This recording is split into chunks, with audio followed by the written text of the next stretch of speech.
دفاعی جنگ ہی اسلام نے لڑی ہے، اور مسلمان کبھی بھی جو ہے وہ ویسے جنگ نہیں کرتا، ہمیشہ دفاعی جنگ ہی کرتا ہے۔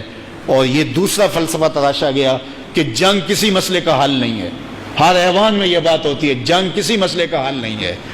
جنگ کسی مسئلے کا حل نہیں ہے تو جنگ بدر کیوں ہوئی؟ اگر جنگ کسی مسئلے کا حل نہیں ہے تو جنگ تبوک اور حنین اور دیگر جنگیں کیوں ہوئیں؟ مسائل جنگوں سے حل ہوتے ہیں۔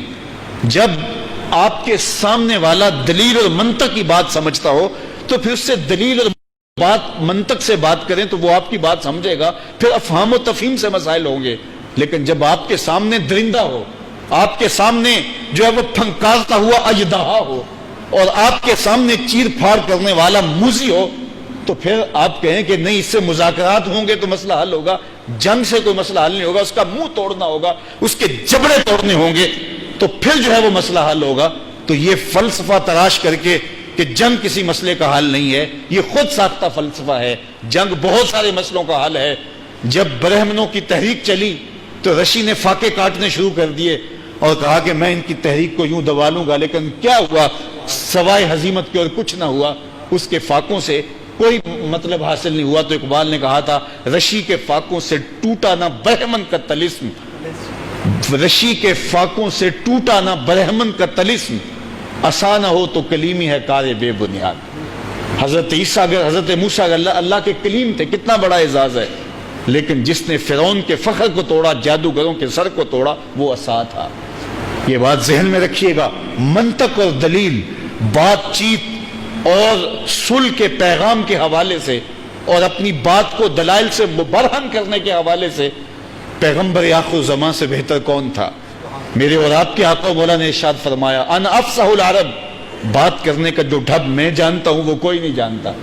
اور آپ جانتے ہیں کہ صلح حدیبیہ کا جو معاہدہ میرے حضور نے کیا ہے اور اس کے کتنے دورس نتائج ہوئے، لیکن جب وہ معاہدہ ٹوٹتا ہے اور بنو بکر کے ساتھ مل کے قریش بنو خزاع کے اوپر حملہ آور ہوتے ہیں، پھر ابو سفیان آ کے مکے پہنچ کے منتیں کر رہا ہے کہ اس معاہدے کو دوبارہ بحال کیا جائے، لیکن میرے حضور فرماتے ہیں اب دوبارہ کبھی بحال نہیں ہوگا، اس لیے کہ اب تمہارے اوپر اعتبار نہیں کیا جا سکتا، اب فیصلہ تلوار ہی کرے گی۔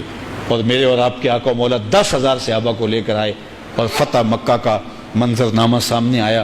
اقوام متحدہ سلامتی کونسل کی قراردادیں 70 سال کے ساتھ جو ہے کیا کر رہی ہیں، تو اب وہ وقت ہے کہ اب ہم جو ہے وہ ان کی عملی مدد کریں۔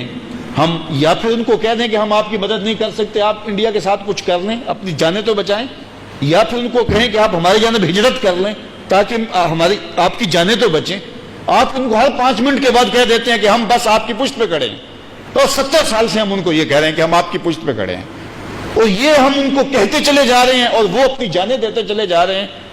تو ہمیں کچھ سوچنا ہوگا کہ ہم اگر ان کی پشت پہ کھڑے ہیں تو پھر عملاً ان کی پشت پہ کھڑے۔ اور یہ وہ موقع ہے کہ اگر آج ہم کشمیر کی مدد نہیں کرتے تو نہ صرف کشمیری ظلم اور جبر کے اندر پستے چلے جائیں گے، بلکہ پوری دنیا کے اوپر فلسطین سمیت جو مزاحمت کی تحریکیں چل رہی ہیں اپنے حقوق کے لیے، ساری کمزور ہوں گی۔ اور اگر آج ہم جو ہے وہ کشمیر کی مدد بر وقت کر دیتے ہیں تو فلسطین والے بھی دلیر ہو جائیں گے اور امہ کا تصور ابھرے گا کہ کوئی ہماری پشت کے اوپر ہے۔ تو یہ ایک سعادت بڑا موقع ہے۔ اگر ہم یہ سعادت اپنے حصے میں لینا چاہیں تو ہمیں جو ہے وہ اللہ کی خاص رحمتیں نصیب ہوں گی، اور اگر ہم یہ سعادتیں اپنے حصے میں نہ لینا چاہیں تو تاریخ ہمیں کبھی بھی معاف نہیں کرے گی۔ اللہ اس امت کو کھویا ہوا مقام نصیب فرمائے۔